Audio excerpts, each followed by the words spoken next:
Tengan todos y todas muy buenos días. Sean bienvenidos a esta quinta sesión en el marco del Encuentro de Ciudades del Sur-Sureste de México y Mesoamérica ante el cambio climático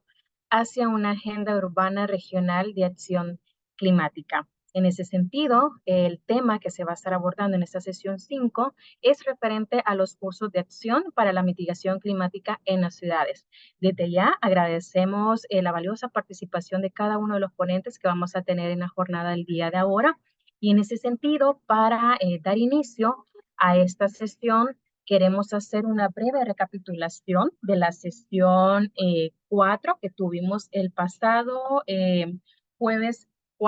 11 de julio, en el cual abordamos el tema referente al análisis de riesgo en torno a las ciudades en la región y políticas de adaptación. Para las personas que nos acompañan por primera vez, mencionamos que este foro de ciudades es un conjunto de sesiones virtuales que hemos realizado a partir del mes de abril y que estaríamos finalizando en el mes de octubre, y que en cada una de las sesiones hemos abordado diferentes temas. En ese sentido, como lo mencionábamos en la sesión 4 del pasado mes de julio, tuvimos el tema referente a análisis de riesgo en torno a las ciudades en la región y políticas de adaptación. En ese sentido, en el primer segmento referente a la gestión integral de riesgos, política de adaptación, tuvimos la valiosa participación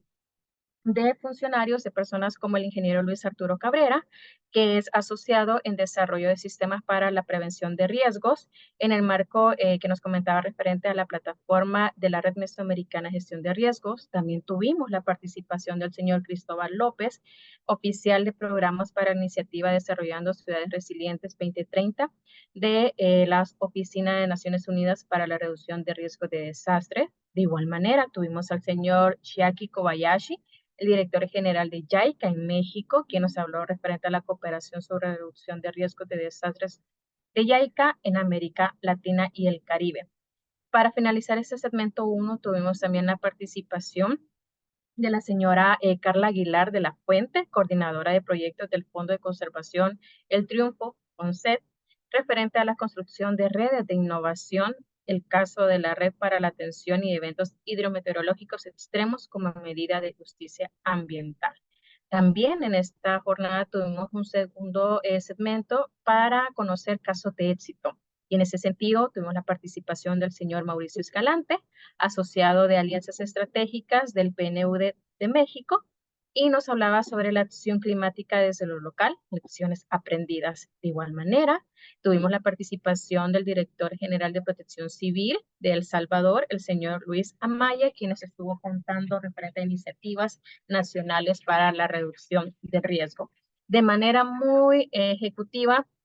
quiero hacer algunos énfasis de las presentaciones que dieron cada uno de los ponentes. Por ejemplo, para iniciar el segmento, el ingeniero Arturo Cabrera, quien nos habló acerca de la Red Mesoamericana de Gestión del Riesgo, un bien público regional en el marco del proyecto Mesoamérica, nos hablaba de las diferentes ventajas y potencialidades de esta herramienta, por ejemplo, que es un repositorio geográfico regional, que se puede hacer monitoreo en tiempo real para la toma de decisiones, identificar riesgos, vulnerabilidad, también que permite que es una herramienta de integración y que también permite acciones de capacitación técnica aprovechando la información georreferenciada que cuenta la plataforma. Por ejemplo, por otro lado, el señor Cristóbal López de la iniciativa Desarrollando Ciudades Resilientes 2030 nos hablaba referente a las prioridades del marco de Sendai. Así comenzaba su exposición mencionando la prioridad 1, que es comprender el riesgo de desastres, la prioridad 2, 3 y 4, y hacía también énfasis en referente a ciertos datos referente al impacto de los desastres naturales en números. Por ejemplo, mencionaba que se registraban alrededor de más de 77 sequías, lo equivalente a 13,000 millones de dólares en pérdidas. También hacía énfasis de algunas proyecciones de aquí al 2030, referente a que, por ejemplo, se van a registrar 1,5 de desastres diarios, y en ese sentido hacía este llamado a poder contribuir a acciones para la reducción del riesgo, los efectos del cambio climático, y ahí es donde hacía énfasis a esta iniciativa, que el propósito que tienen es acelerar la implementación del marco de Sendai a nivel local. Ellos es ese propósito, poder fortalecer estas capacidades y fortalecer acciones para la disminución de riesgos a nivel local. También por parte de Cristóbal nos mencionaban algunas herramientas con las que cuenta la UNDRR para fortalecimiento de capacidades, como una caja de herramientas para gobiernos locales. Luego, el señor Kobayashi, director general de JICA en México, nos mencionaba referente a algunas iniciativas, algunas acciones que han estado realizando, por ejemplo, en México,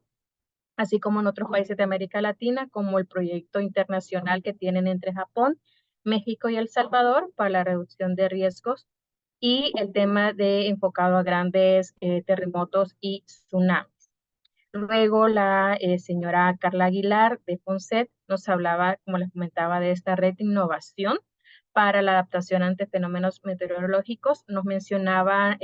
cuál era el propósito que tenía esta red, que era poder formar capacidades de largo plazo para implementar medidas de adaptación basadas en ecosistemas y gestión de riesgo. También nos mencionaban algunas metas que tenía, por ejemplo, el fortalecimiento de más de 90 actores, poder también construir red de actores de cambio, fortalecer capacidades técnicas de género y de comunicación.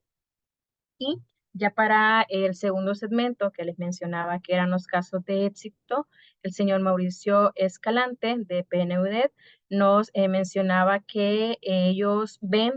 o reconocen una perspectiva sistemática e integral de la resiliencia y la adaptación articulada en cada una de las dimensiones del desarrollo sostenible. Ellos, por ejemplo, nos mencionaban que desde la dimensión económica y productiva, la resiliencia está relacionada a impulsar inversiones públicas y privadas seguras e informadas por el riesgo climático y socioambiental,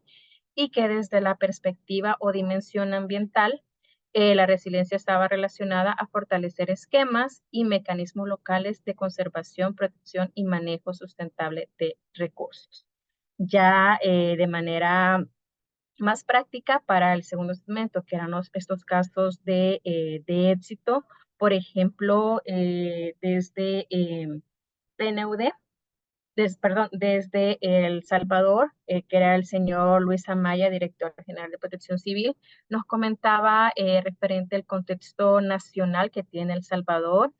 Por ejemplo, nos indicaba que en el país hay condiciones de alta vulnerabilidad a la exposición del riesgo de desastres y que hay una gran necesidad también de promover la implementación de objetivos estratégicos que contribuyan a mejorar la cultura de reducción de riesgos. También para finalizar su exposición nos comentaban sobre algunas de las iniciativas a nivel nacional que están implementando, que es, por ejemplo, uno de ellos el sistema de videovigilancia de quebradas y afluentes de mayor riesgo en la zona metropolitana de San Salvador.